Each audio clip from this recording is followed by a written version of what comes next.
오늘은 61페이지 교회 내 직분에 대하여 살펴보겠습니다. 지난 시간에는 교회가 하는 일에 대하여 살펴보았는데, 첫째는 예배드리는 일, 하나님의 말씀을 가르치는 일, 성도의 교제, 봉사하는 일, 전도와 선교하는 일, 이 5가지가 교회의 주요한 사명이다라는 말씀을 드렸고, 오늘은 교회 내에 어떤 직분이 있는가에 대하여 보겠습니다. 우선 우리 헌법에, 교단 헌법에 보면은 교회 직원은 항존직과 임시직이 있다 이렇게 되어 있어요. 항존직에는 누가 있느냐? 장로, 안수집사, 권사, 안수를 받는 이들이 항존직인데, 우리에겐 다소 낯선 개념이 있지요.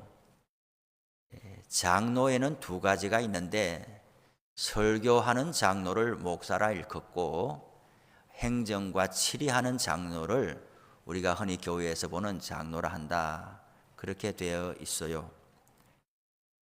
또 임시직은 그럼 무엇이 있는가?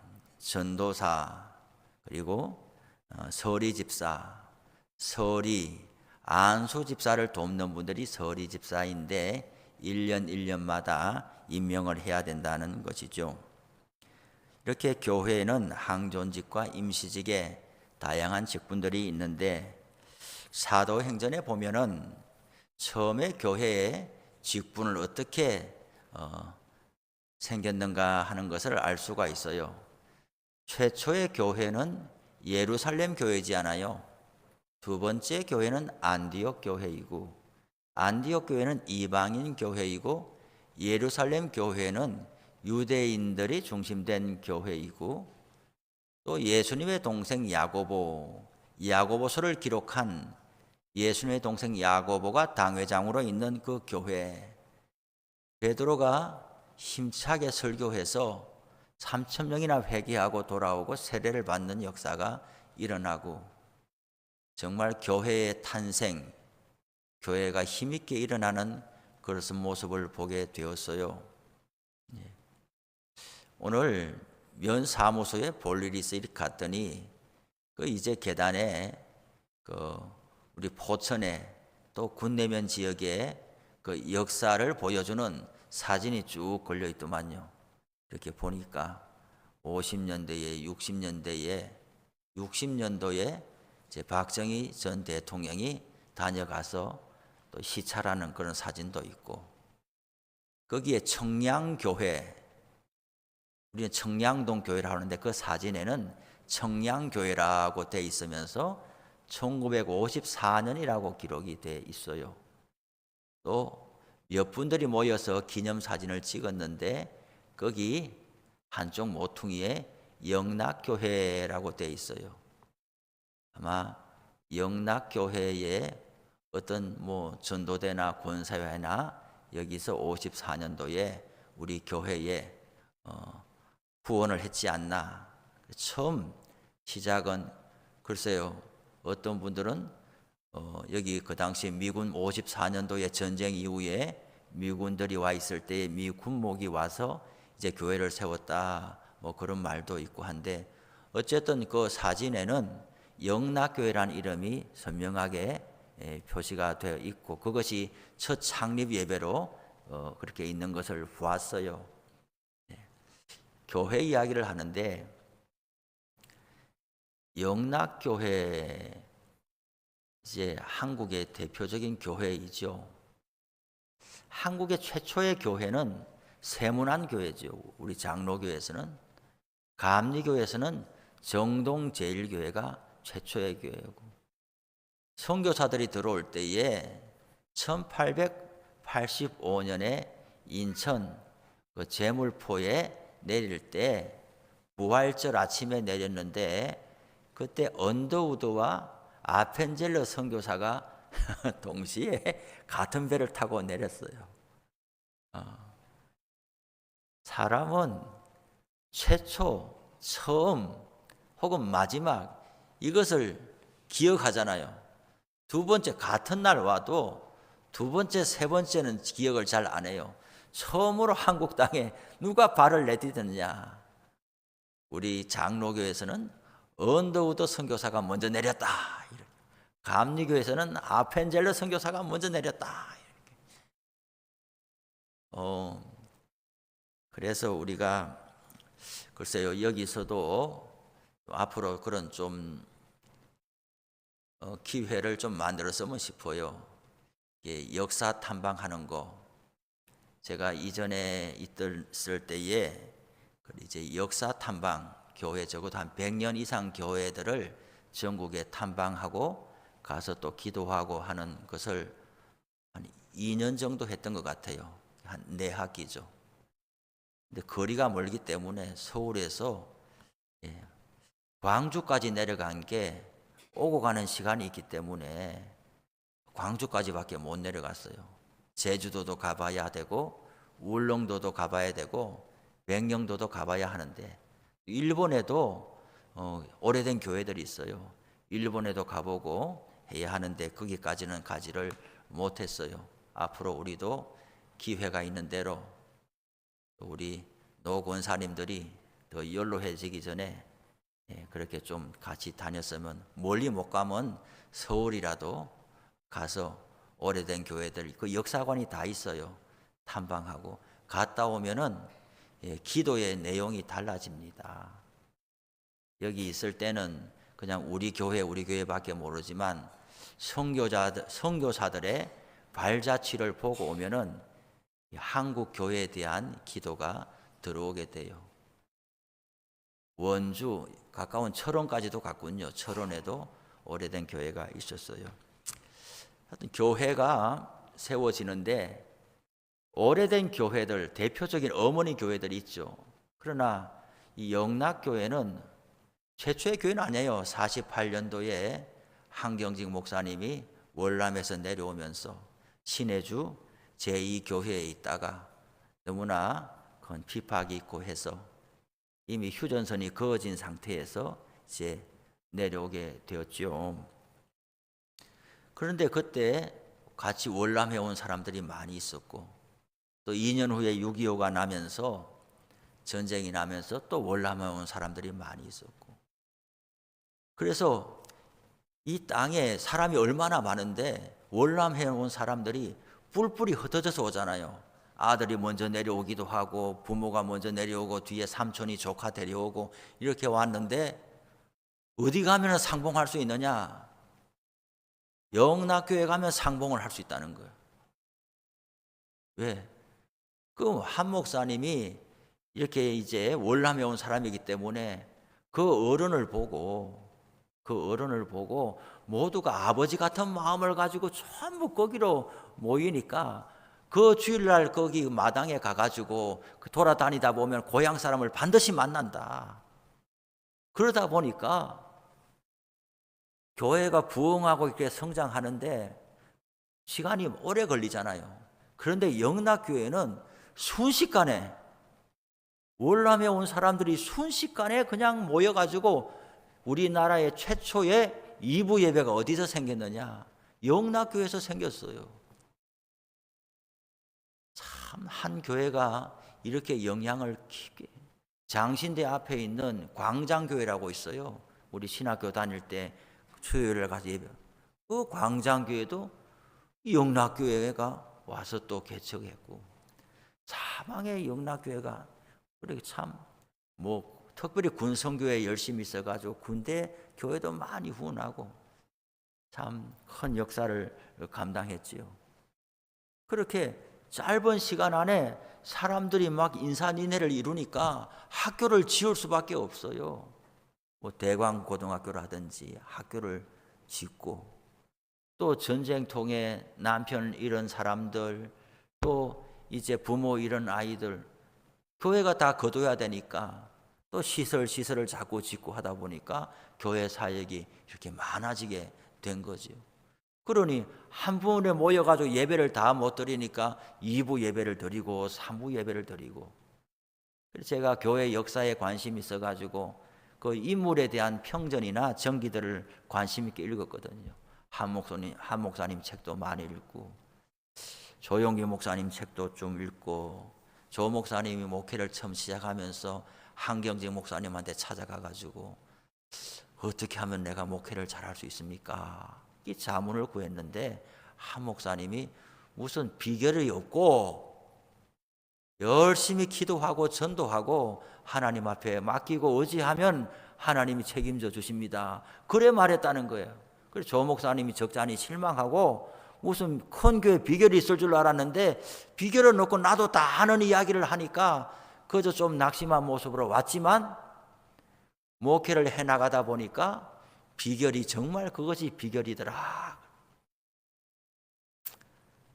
오카노 목사님이 사랑의 교회를 개척할 때 그 교회를 사실은 개척한 게 아니라 거기 서울대학교 나온 어떤 목회자가 거기 강남에 거기 개척을 했다가 망해서 떠나가 버린 거예요.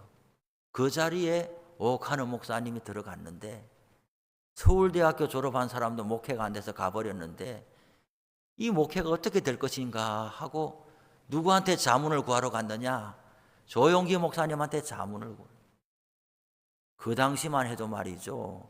1980년대 79년 이때 순복음이 우리 장로교에서는 그렇게 인정하지 않을 때예요.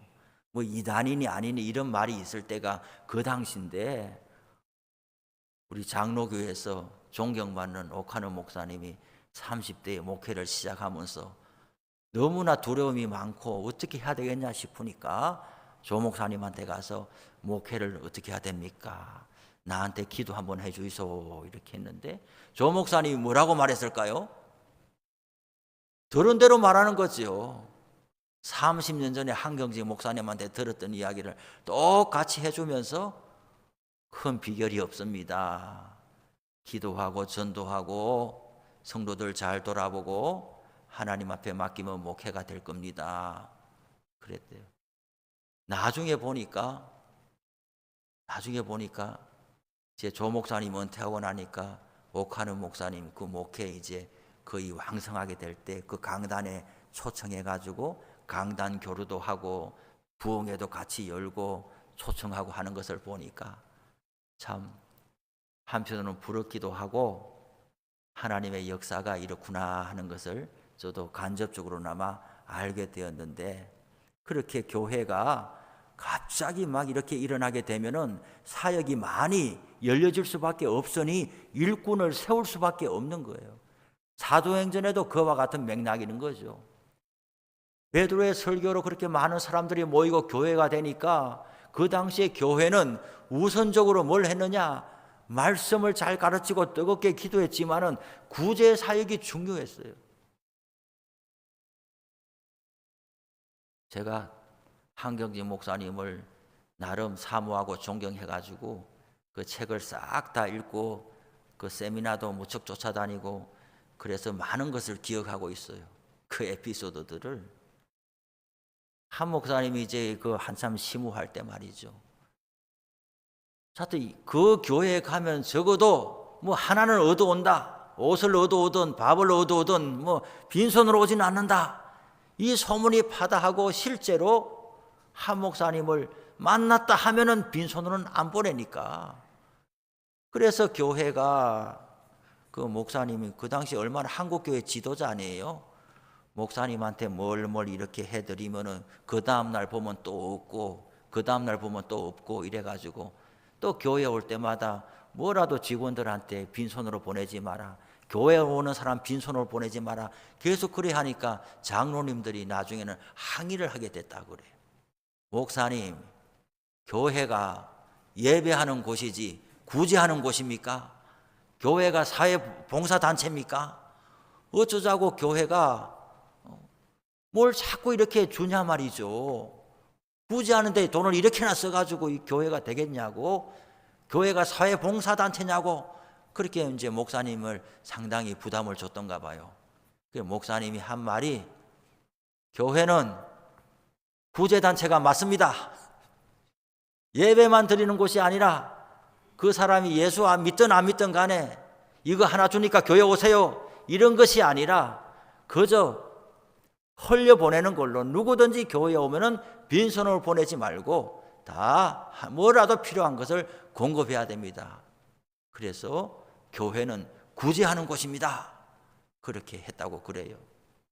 예루살렘 교회도 마찬가지로 사람들이 그렇게 몰려오니까 그냥 예배드리고 기도하고 자 집에 가세요 이게 되는 것이 아니라 못 먹어가지고 교회에 오면은 뭔가 그래도 뭔가 눈이 반짝반짝하면서 여기서 한 끼 해결하고 가지 않겠느냐, 그렇게 들어온 사람들을 보고 어떻게 모른 척해요. 그리고 사람이 은혜를 받으면 어떻게 되느냐, 마틴 루터, 종교개혁자 마틴 루터가 그랬어요. 사람의 회개 중에서 제일 마지막의 회개는 지갑의 회개다 그랬어요. 16세기 그 당시에 이미 루터가 그랬어요. 그러면 무슨 회개가 있고 무슨 회개가 있는데 지갑의 회개까지 있겠어요? 처음에는 심령의 회개가 있겠지요. 마음이 뜨거워지고 자기 입으로 죄를 고백하고 이런 회개가 있겠지요. 그러고 나서 또 교회에 무슨 일이 있을 때 와서 열심히 일하고 또 봉사하는 일이 있겠지요. 전도대로 나가서 열심히 하는 일이 있겠지요. 뭐 이런 일이 있겠지만 제일 마지막에 회개의 끝판왕은 뭐냐? 지갑이 열리는 게 회개의 끝판왕이에요. 그 말이 뭐예요? 옛날이나 지금이나 16세기나 2000년 전이나 돈이 사람에게 우상인데 뭐니 해도 돈이 안 풀리는데 성령이 충만하고 은혜를 받으면 돈이 풀려나가는 거예요. 바나바 같은 사람도 그 사람이 레위인이고 예수 믿고 믿음이 좋아져서 보니까 아니 교회에 가보니까 늘 배고픈 사람이 많으니 자기 밭을 팔아가지고 헌금을 내놓고 이 헌금을 사도들에게 말하기를 알아서 쓰시오. 우리는 때로는 목적 헌금이 있어요. 목적 헌금. 이 목적대로 써주세요. 그런데 교회가 그 목적대로 써야 되는데 뭔가 급한 일은 있고 돈은 없고 이래가지고 그 돈을 쓰려고 이제 찾아가는 수가 있어요. 옛날에 어떤 분이 엘리베이터를, 나도 나이가 이제 80 중반이라 언제까지 살지 모르겠고, 아이고 교회 엘리베이터가 없어서 노인들이 힘들어하니 엘리베이터를 놔달라고 해서 1억인가 1억 5천인가 그 돈을 가지고서 목적 헌금을 내놨어요. 엘리베이터를 놔주시오. 그 교회가 이제 딱 받았어요. 목적 헌금. 이건 일반 회계에 넣지 않는다. 딱 이제 보관했어요. 근데 교회가 이제 여러 뭐 교회 학교 아이들을 위한 뭘 준비하는데 돈이 여의치 않아가지고 이 돈을 어떻게 그래서 그 찾아갔어요. 그분을 찾아가가지고 장로님 이걸 없애는 게 아니고요. 이 돈을 없애는 게 아니고 우리 교회가 올해 공사에 이 돈을 쓰고 내년에 어떻게든 돈을 해가지고 틀림없이 이 돈을 살려내겠습니다. 틀림없이 엘리베이터 놓겠습니다. 그런데 당겨서 올해 이 교회학교 공사를 먼저 할 수 있도록 허락해 주세요. 그렇게 하니까 그 장로님이 그랬어요. 나는 엘리베이터를 놓기를 원하지만은 그러나 교회 앞에 낸 겁니다. 하나님 앞에 낸 겁니다. 교회가 더 급한 일이 있으면은 그렇게 쓰세요.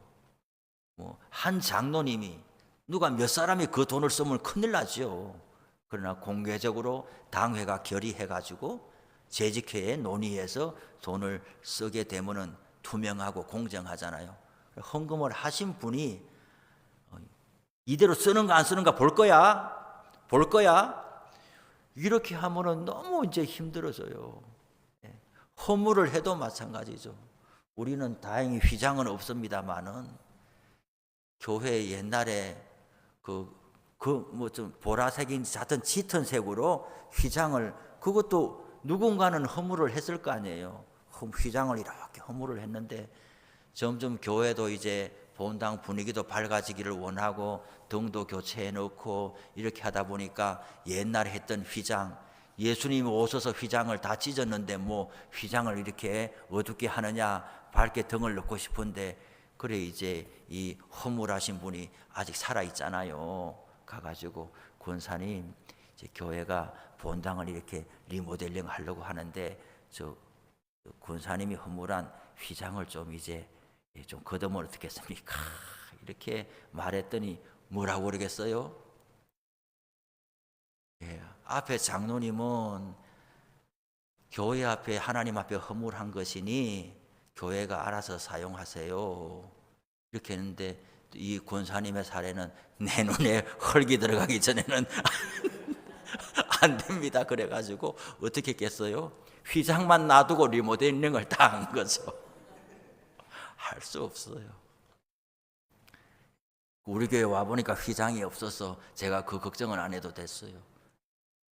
그래요. 바나바가 그렇게 헌금을 이렇게 하니까 사람들이 바나바가 헌금한 걸 보고 막 사람들이 야, 참 저 사람이 저렇게 은혜 받고서 지갑이 열리네 하면서 또 성경에는 안 나오지만 다른 사람들도 그렇게 헌금을 했을 거 아니에요. 그러니까 교회가 감사합니다 이렇게 칭송을 보내니까 아나니아와 삽비라라는 사람이 보고서 그만 사람들에게 박수 받고 그만 이렇게 사람들에게 높임 받는 그게 욕심이 나가지고 헌금을 하기는 했는데 다 하지도 않고 그만 조금 하면서 많이 한 것처럼 이야기하고 그래가지고 똑같이 흉내 내면서 베드로한테 와가지고 나 헌금했습니다 이렇게 하니까 헌금 땅 팔은 거 이거 답니까 하니까 다 다라고 이렇게. 처음에 마음은 이 땅 팔아서 헌금을 다 하려고 했겠지요. 그러나 내놓으려고 보니까 너무 많아. 제껴놓고 가서 땅은 다 팔았습니다 이렇게 하니까 베드로가 뭐라 그래요? 다 아닌데 내가 알아. 다 아니야. 진짜 다냐? 답니다. 끝까지 그러니까 그만 그 좀 참 어렵게 됐잖아요. 그렇게 사람들이 헌금을 하고 하니까 구제하러 오는 사람들에게 나눠줄 것이 넉넉하게 되었는데 사도들이 설교 준비하고 전도하고 기도하고 일을 해서 영역을 가지고 사람들에게 신령한 은혜를 많이 끼쳐야 되는데 하루 종일 앉아가지고 그거 셈하고 그거 나눠주고 그거 동계산하고 사람들 줄 세우고 이러다 보니까 그만 정작 해야 될 일을 다 못하는 거예요. 뿐만 아니라 사람이 팔이 자기 안으로 굽는다고 똑같이 이 구제받으러 오는데 말이죠. 헬라파 유대인들은 히브리인들 중에서 예수 믿은 사람들, 예수님의 12제자가 다 누구예요? 유대인들 아닙니까? 그런데 막 성령의 역사가 임하고 예루살렘에 왔던 사람들 중에 예수 믿는 사람들이 다니니까 거기에 이제 예루살렘 교회의 주류는 유대인 중에 예수 믿는 사람이지만은 또 일부는 이방인 중에 예수 믿고 온 사람들이 이렇게 섞여 있는데 그만 구제금을 나눠주는데 슬쩍 어떻게 되는 거예요? 유대인 중에 예수 믿는 사람들한테 조금씩 더 가니까 나중에는 이방인 중에 예수 믿는 사람들이 막 불평하면서 교회가 이럴 수 있느냐? 구제금 명단에 보니까 이쪽 사람이 훨씬 많고 우리 쪽 사람이 적어. 사람 차별하느냐? 유대인 중에 예수 믿는 사람 구제금 명단에 50 이렇게 많은데 우리 헬라인 중에서 예수 믿는 사람들을 보니까 명단에 듬성듬성 있고 이게 말이 되느냐? 막 불평을 늘어놓으니까 사도들이 감당을 못하는 거예요. 그래서 세운 것이 7 집사님을 세운 거예요. 성경에서 안수 집사가 그렇게 나온 거죠.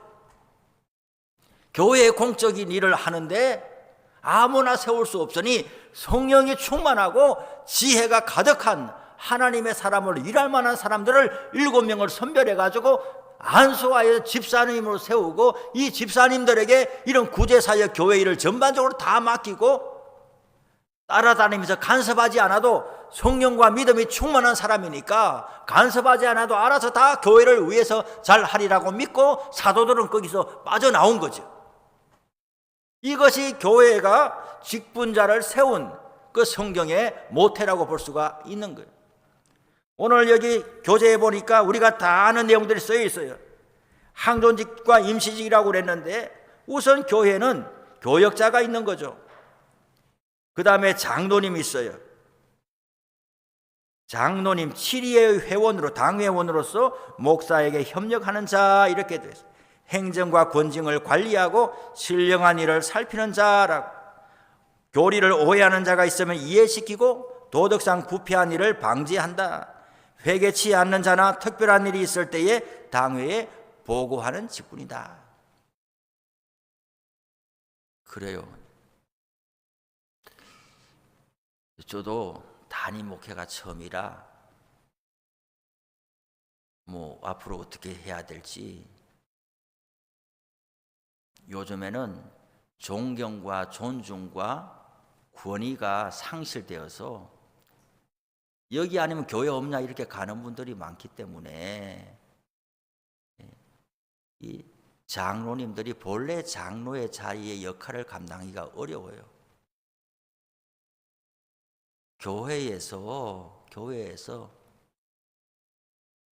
그 장로님의 자리를 잘 세워 주셔야 돼요. 질서가 있게 돼야 되는 거예요. 아무리 나이가 동갑이고 또 동네에서 친하게 지내도 교회 그 사람이 교회에 등록 교인이라고 하면은 인간적으로 맞먹으려고 하면 안 되는 거예요. 그러면 본인에게 불행한 거예요. 인간적으로 잘 지낼 수 있지만은 교회의 질서를 존중해야 돼요. 교회의 교인들을 잘 살펴가지고 교인들이 신앙생활을 잘 할 수 있도록 도와주고, 때로는 치리해서 깨우치게 하고 하는 그 자리가 장로의 자리거든요. 옛날로 돌아갈 수는 없고 시대도 많이 바뀌었지만 교회를 좋은 말로 어려워하고 교회 위상이 시퍼렇게 살아있을 때는, 제가 역사를 쭉 살펴보니까 그런 거예요. 당회가 성도들의 형편들을 잘 살펴서, 심지어 세례 받으려고 와도 문답하고 해가지고 세례 받을 준비가 안 됐습니다 하고 돌려보낸, 우리 가정에 아이를 결혼시키려고 합니다. 교인이 아니면 상관 안 해요. 그러나 교인 중에서 교회에 적이 있고 재직인 사람의 자녀가 결혼을 시키려고 합니다 하면은 교회에 와서 당회의 이야기를 해요. 우리 한국교회 역사에서 불신 결혼이냐? 더 기도해보자라고 이야기를 해요. 그리고 적어도 세례는 받고 나서 결혼식을 해야 되지 않겠습니까? 그 말을 무겁게 받아들일 때가 한국교회 위상이 살아있을 때였어요. 어떻든 간에, 지금 시대가 어떻든 간에, 다른 교회가 어떻든 간에, 우리 교회는 글쎄요, 한번 제대로 가봐야 되겠지요. 우리 교회는 정말 겸손하게 섬기는 사람, 목사 포함해서 장로님, 당회원들은 정말 겸손하게 교인들을 이게 존경받게 그렇게 감당해야 되는데, 그것이 완전 저 자세로 사람 붙드는 겸손이 아니라 기상이 살아 있어서 그 말에 무게가 있고, 뭔가 말을 하면은 저거는 우리 성도들을 신앙을 잘 세워주려고 하는 권면의 말이야, 쓰더라도 달게 들어야 돼. 그 정도의 관계성과 신뢰가 되는 그런 교회를 해봐야 되지 않겠느냐 싶은 거예요. 장로님은 목사가 지명하는 게 아니잖아요. 제가 제 마음에 드는 사람 임명하는 게 아니잖아요. 기도하고 온 교회가 선거를 열어가지고 성도들이 3분의 2의 표를 줘서 선출한 것인데, 시무하는 동안에 그 자리를 존경하지 아니하고 그 말을 잘 따르지 아니하고 지도를 따르지 않으면은 교회가 설 수가 없겠지요. 네. 장로님의 자리를 다 잘 감당할 수 있도록 교회는 잘 협력해야 되고, 질서를 인정하지 않으면은 본인에게 도움이 안 돼요. 내 마음대로 하면 좋을 것 같죠. 가정하고 똑같아요. 가정에서 부모 간섭 싫어가지고 뛰쳐나가는 거하고 똑같은 거예요. 제일 행복할 때는 권위자로부터 사랑을 받을 때 사람은 제일 행복한 거죠. 그런 거죠. 간섭받기 싫어하는 것이 좋은 모습이 아닙니다. 잘 교회 공동체가 되려면은 직분자들의 자리를 세워드리고 인정해드리고 그리고 지도를 받아야 되는 거죠. 저도 제가 언행을 할 때 여간에서는 지도라는 말을 쓰지 않습니다. 여간에서는 그냥 부탁드립니다. 이렇게 하면 좋겠습니다. 뭐 이렇게 하지. 그러나 어떨 때는 지도하겠습니다 하면 그 말을 받아야 되는 거죠. 그건 아닙니다 라고 단정하여 말하는 것은 받아야 되는 거죠. 그런 거죠. 그 다음에 넘어가서 권사, 서리집사, 권찰이 있습니다. 권사는 성경에 나오는 것은 아니지만은 우리 한국 교회만 이 권사 제도가 있다고 그래요. 서양에는 없다고 그래요. 그러나 이 교회 직분에 대해서 연구를 많이 했던 서울의 덕수교회 그 손인웅 그 목사님은 권사 제도를 한국 교회에 도입한 것이 정말 너무너무 잘한 것이다. 서리 집사님으로 있지 아니하고 구별하여서 권사님으로 세워서 한국 교회가 큰 유익과 그런 도움이 되었다라는 거예요. 우리 교회도 마찬가지잖아요. 권사님들이 일을 많이 하시죠. 권사님들의 역할은 뭔가? 교역자를 도와서 가난하고 어려운 사람들을 신방하는 거예요. 내가 권사다 싶으면은 어려운 사람들을 신방하는 일에 열심을 내야 되는 거예요. 안수 집사님의 우선적인 역할은 뭐냐? 교회 재정을 잘 살펴서 출납하는 일에 살펴주셔야 되는 거죠. 장로님들이 다 계획을 세우고 하지만은 출납하는 일은 안수 집사님들에게 맡겨진 고유한 일이죠. 교역자를 도와서 신방하는 일은 권사님들의 일이죠. 이 기본적인 역할에 대해서 서로가 잘 감당해 줬으면 좋겠습니다. 교회에 어떤 회의가 있느냐? 공동의회 당회 재직회가 있습니다. 공동의회는 18세 이상이 참여하고 직원 선거가 주요한 것이 있습니다. 목사도 단임 목사는 재직회에 과반이 넘으면 단임 목사 청빙을 할 수가 있고, 위임 목사는 재직회 가지고 안 되고 공동회의를 열어서 3분의 2의 표를 받아야 위임 목사 청빙을 할 수가 있고, 장로님도 3분의 2 표를 받아야 되고, 안수 집사님과 권사님은 과반수만 받으면 되는 거죠. 그 무게감이 서로 다른 거예요. 직원 선거하는 일, 그리고 재직회는 재정에 대한 일이 주요한 일이죠.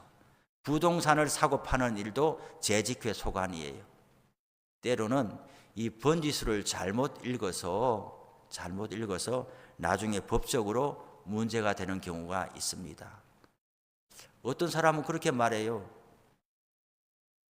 재직회보다 공동의회가 훨씬 더 전 대표성이 있으니까 공동의회에서 하면 될 거 아니냐. 그런데 법적으로 재직해서 할 일이 있고 공동의회에서 할 일이 있는 거죠. 단임 목사를 청빙하는데 공동의회를 열어가지고 우리 단임 목사를 청빙했습니다. 종교인이 다 참여했습니다. 그렇게 해가지고 서류를 내면은 불합격이 온단 말이에요. 우리 온 교회가 다 모여서 했습니다. 그게 아니고 단임 목사는 재직회를 해야 되는 거죠. 위임 목사는 공동의회를 해야 되는 거. 땅을 사고 파는 일은 온 교회가 다 모여서 결정했어요. 공동의회에서 결정했어요. 그럼 법적으로 어려움이 와요. 땅 사고 파는 일은 재직회가 해야 되는 것이죠. 이런 행정적인 일은 또 저하고 장로님들이 잘 살피겠습니다만은 이러한 교회 직분과 각종 회의에 대해서 우리가 서로 또 잘 아는 것이 교회를 섬길 때 또 혼선이 없고 도움이 된다는 것을 말씀드립니다. 자, 이제 기도하고 또 찬송할 텐데요. 오늘 우리가 교회의 직분에 대해서